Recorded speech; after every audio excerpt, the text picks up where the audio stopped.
Hey everybody, I'm John from Born to Produce, and I was just having a bit of a mess around on a Saturday and just thought I'd show you a technique that I use to make pianos played in sound natural. So I've got here a piano riff, so these are the chords that I'm using.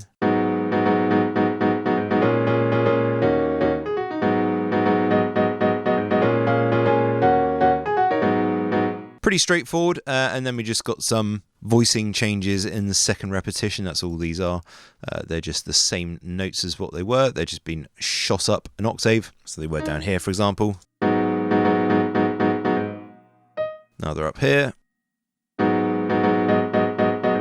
But what I want to show you is how to make this sound more natural. If you get in chords from like a program like chord pads or scalar or whatever, all of the velocities are always the same, you know, across the board. So when you play it, it sounds a little bit robotic.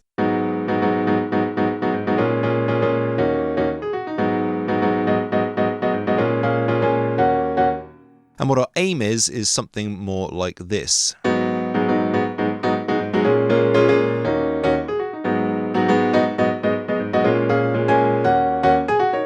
Which is sort of, you know, brings it to life because it's got different velocity information and it sounds much more naturally played.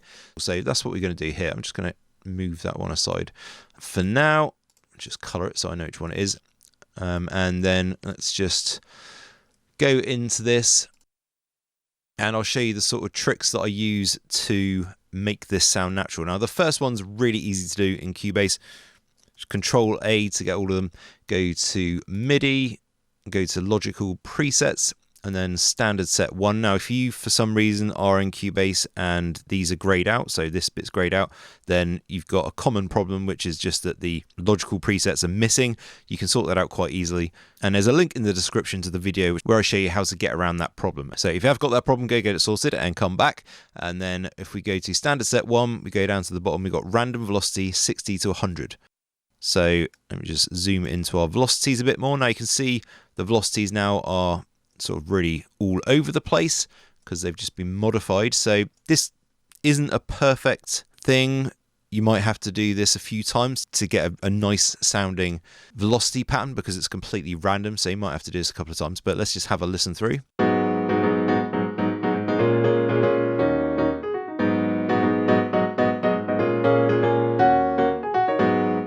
Not too bad, but it's not great. So I'm just going to undo that and then go back to MIDI, logical presets, standard set 1. Oh, sorry. Yeah, standard set 1. And then random velocity again. Let's try that.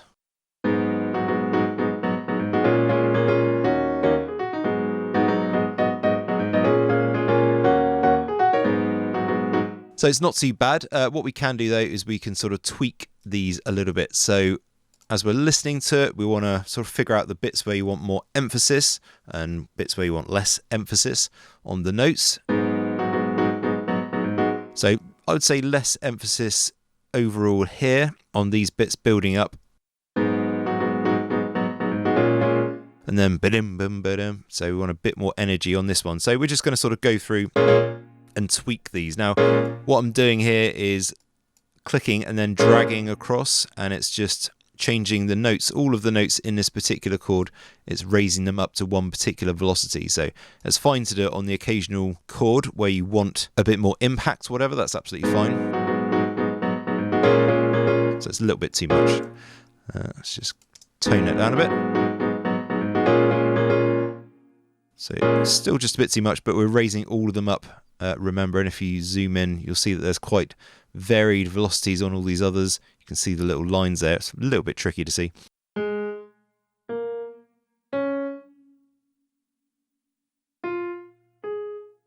So we can change the individual velocities of the notes that make up the chord if we need to. Just by selecting the note first and then clicking. Just don't draw a line because that will reset all of the notes to that velocity. And again, I think this note here, so that wants to be a little bit more prominent.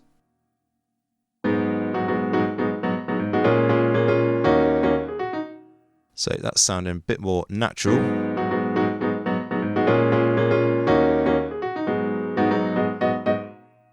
have a little bit more emphasis on this one. I'm just going to find the lowest velocity note here.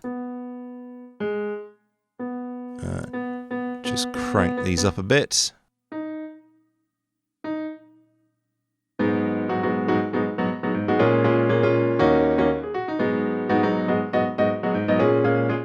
And again, let's just...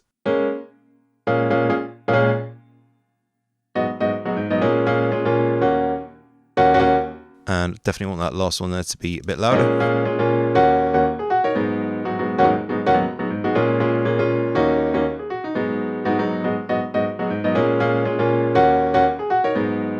So already sounding much, much better. So let's just compare that to our sort of original one, which hasn't got any velocity information changes. In fact, let's just put them next to each other so you can hear the difference. So we'll start with the one with no velocity changes.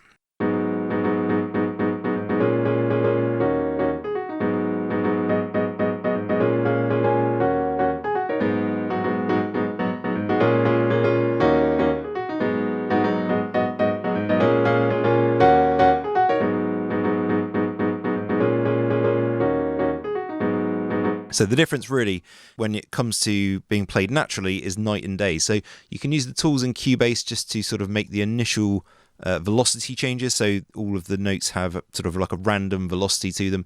Just get one that's sort of close to how you want it to sound, and then you can make tweaks on the notes or the chords or whatever where you want them to be a little bit louder and a bit more prominent to sort of inject that kind of naturally played enthusiasm to the actual melody itself. Okay, so that's the first step.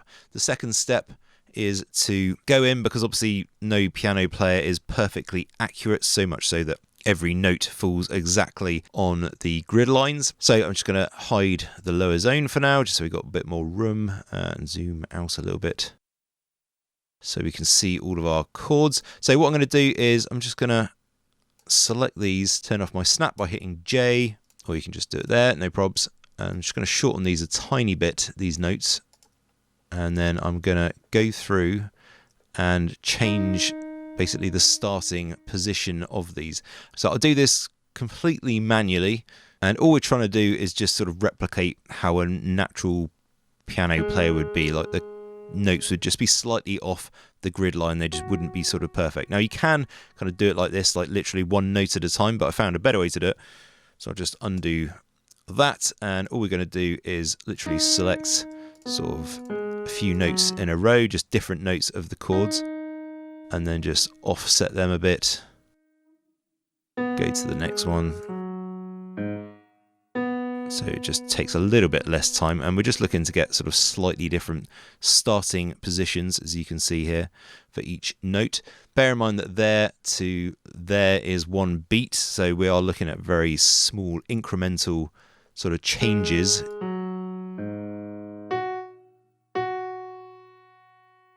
But we're just offsetting them enough that it's going to make it sound a little bit more natural. And together with the velocity changes, it's just going to really give us a nice natural sounding piano performance. So I'll just shorten those a little bit. And you don't have to go always back, you can go forwards as well, so just like slightly forwards, although I don't recommend going too far, it'll sound a bit weird. You definitely don't want it to sound like it's bad piano playing, just that it's natural. And you don't want to do all of the notes either. I pretty much always leave at least some of the notes dead on the grid.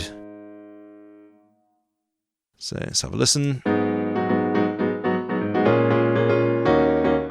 The thing that makes the biggest difference is the velocity for sure, but this also definitely helps, so I like doing it as well. Now I'm just going to go through and literally do this to the entire chord progression. It's only 4 bars, so it's not like too bad, but I'm going to go and do that, and then when I'm finished I'll come back and play it to you.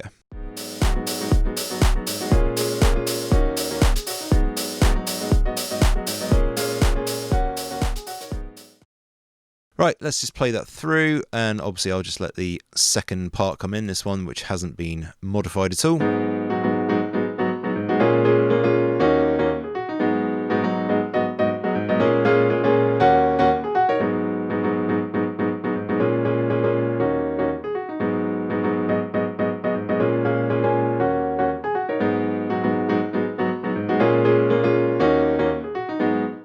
just going to brighten this second one up by raising the velocity a bit, just because it's not quite a fair comparison. Let's try and get it in the middle range.